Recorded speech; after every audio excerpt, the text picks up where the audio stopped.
Okay, so we're going to practice doing some electron configurations. First, we want to set up our periodic table.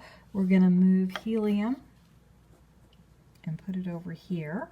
We're going to label our blocks. This will be the S block, this will be the D block, and this will be the P block. I'm going to leave the F block out. We'll put 1, 2, 3, 4, 5, 6, 7. We labeled our periods. We'll remember that the D block is one less, so this will be a 3, and this will be a 4, 5, and 6. We're going to do lithium. So we'll read across the periodic table. First, we'll have a 1s, and there are 2 blocks. And then we'll have a 2s, and I'm going to do this in a different color, a 2s, and we're only filling in one of the blocks, so it's a 2s1. Okay. The next one we're going to do is going to be sodium. We'll read across, sodium's right here. We'll read across, we'll get a 1s, and there are 2 blocks. We'll get 2s2, and then we'll get a 2, because we're on the second level, P6, 2p6, and then we'll get a 3s1, 3s block, and we only have one of them filled. The next one we're going to do is potassium. We'll get a 1s, 2, a 2s2, a 2p6, a 3s2, a 3p6, and our last one for potassium will be a 4s1.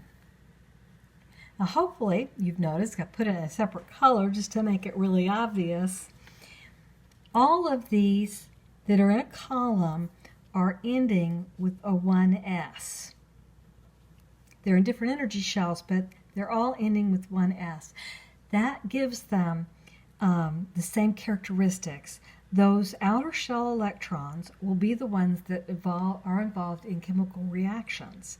And so by having them in a row like that, they all have the same valence electrons. And I think I stole my thunder for periodic trends. Valence electrons are the electrons in the outermost shell.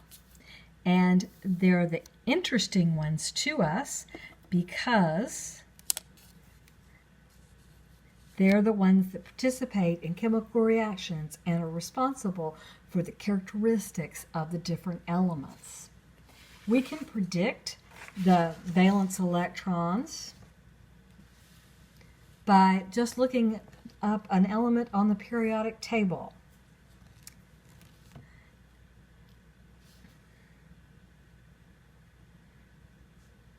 The ones in this column, let's move helium over. Some periodic tables actually have it in both spots. The ones in the first column will have 1 valence electron. The one in the second column will have 2 valence electrons. We're going to skip the transition elements in here, and we'll go 3 electrons, 4, 5, 6, 7, and 8. So these are the number of valence electrons.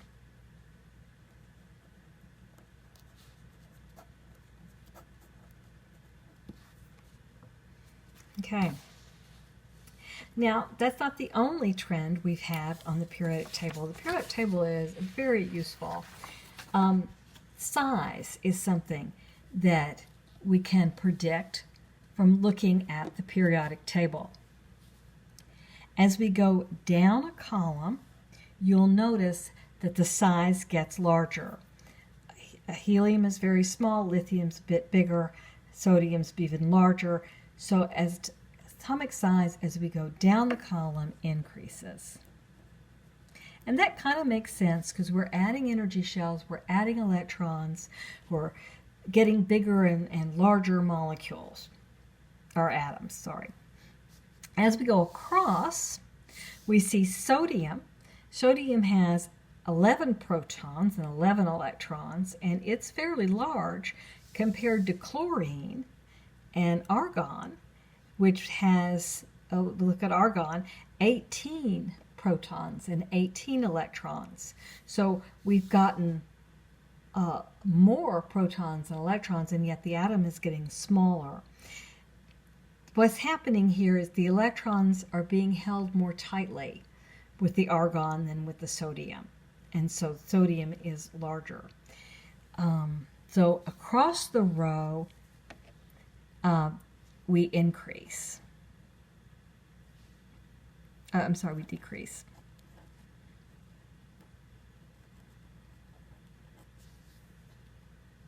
Okay, so as we go across, so if we needed to predict or desired to predict the different elements, given the elements lithium, carbon, and fluorine, which is the largest?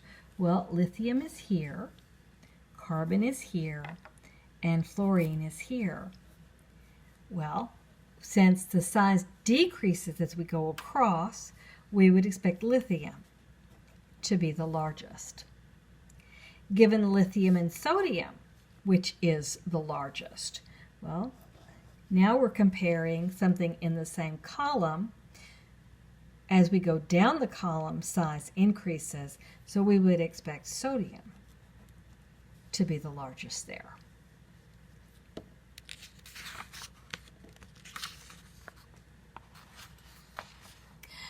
Ionization energy is also periodic on the table, and ionization energy is the energy required to remove one electron. The periodic table is such that the electrons over here are held loosely. Loose electrons. On this side, we have tight electrons. So, the energy, the ionization energy decreases down the column.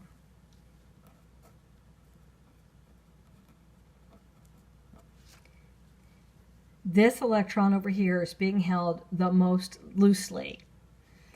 These electrons over here are held the most tightly. So it decreases as you go down the column and increases across the row.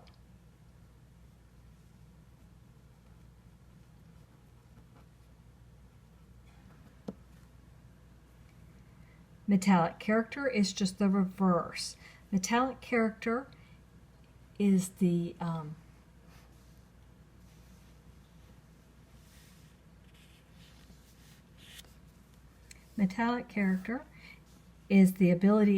how easy it is to lose an electron.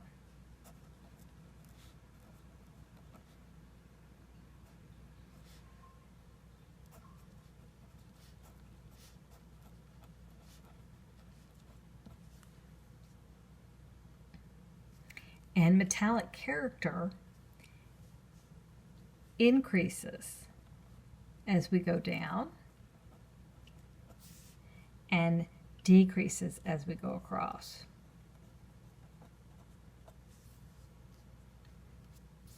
The electrons in this corner are the most metallic, and over here are the least metallic.